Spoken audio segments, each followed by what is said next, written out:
love these trees.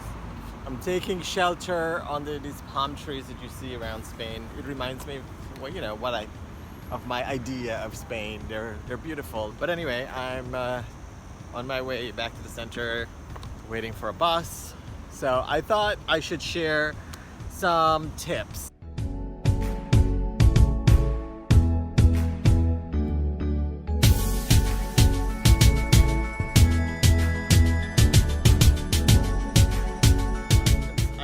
I don't consider myself a pro, but it's just things that I pick up as I travel. Tip one, I've been going small, I've been doing simple. I am enjoying my little suitcase, packing less. It makes it easier because Europe is like, think of America with the different states, and you can actually just hop a plane for like 20 bucks or a train or whatever. It makes it easier to get cheaper flights.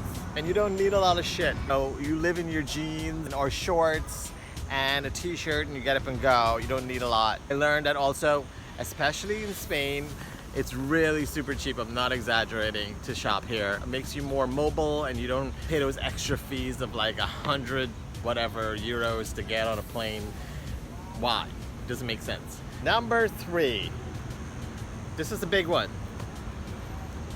Toilet paper and wipes. Pack it, have it in your bag, because sometimes you go to a bathroom and there is none. It comes in handy just to have it. Trust me on that. You're gonna thank me for that.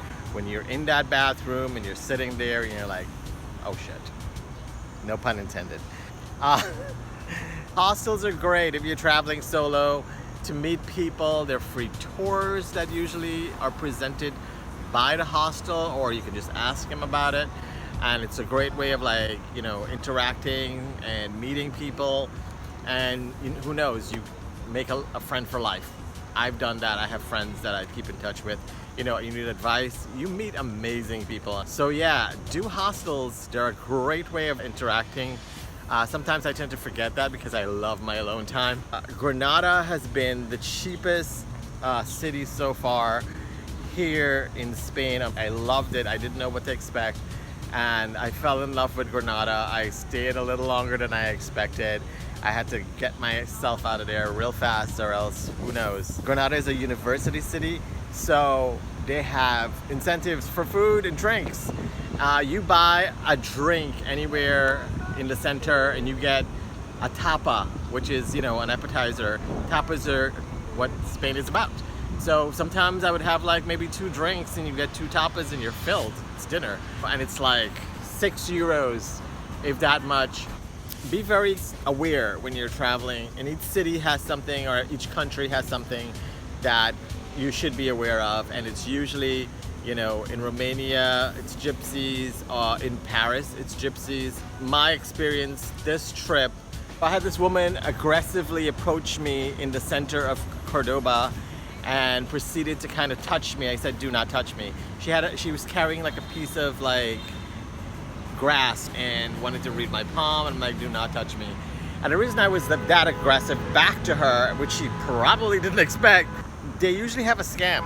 You think it's for fun or free or whatever, or some, local being nice. They're not. After they're done, they're gonna like aggressively come at you for money. Be very aware. Like, if people are approaching you, say no and keep on moving. I actually have footage of the women in Cordoba standing there in their circle. They spread out and they attack people subtly, but they attack people, and then they share the money. I saw them split it, and then they branch out and start again. So I mean, I could go on. In Barcelona, it's pickpocketing on the Ramblas, so you have to be careful where you put your wallet. In Greece, it was also pickpocketing on the metro, on the subways.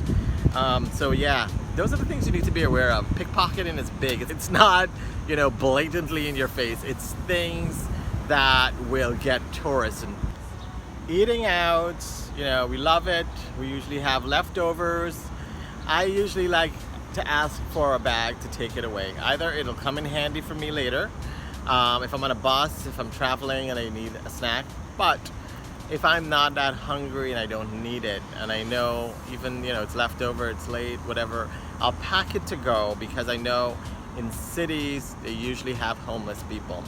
and they're laying around somewhere, and I'll just take it, get a bottle of water, add it to the bag, and whoever is laying out there and they're homeless, I leave it for them, or just go give it to them. People are hungry out there, you know. So that's another tip.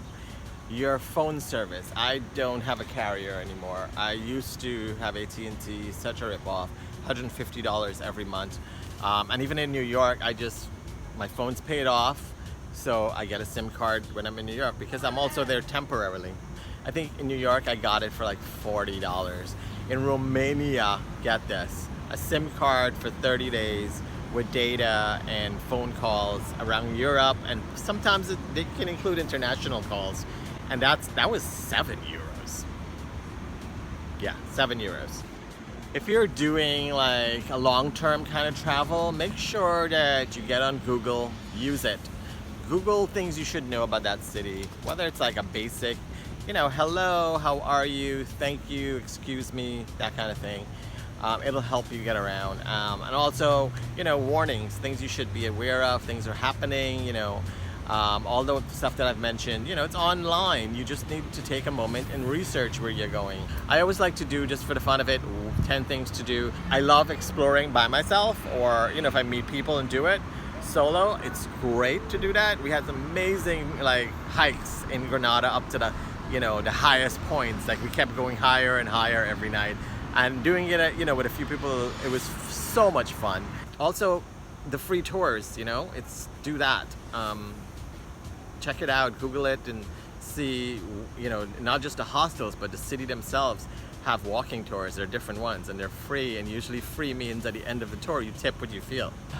Here's another biggie, agua, water, grab it. I'm spoiled, I like bottled water.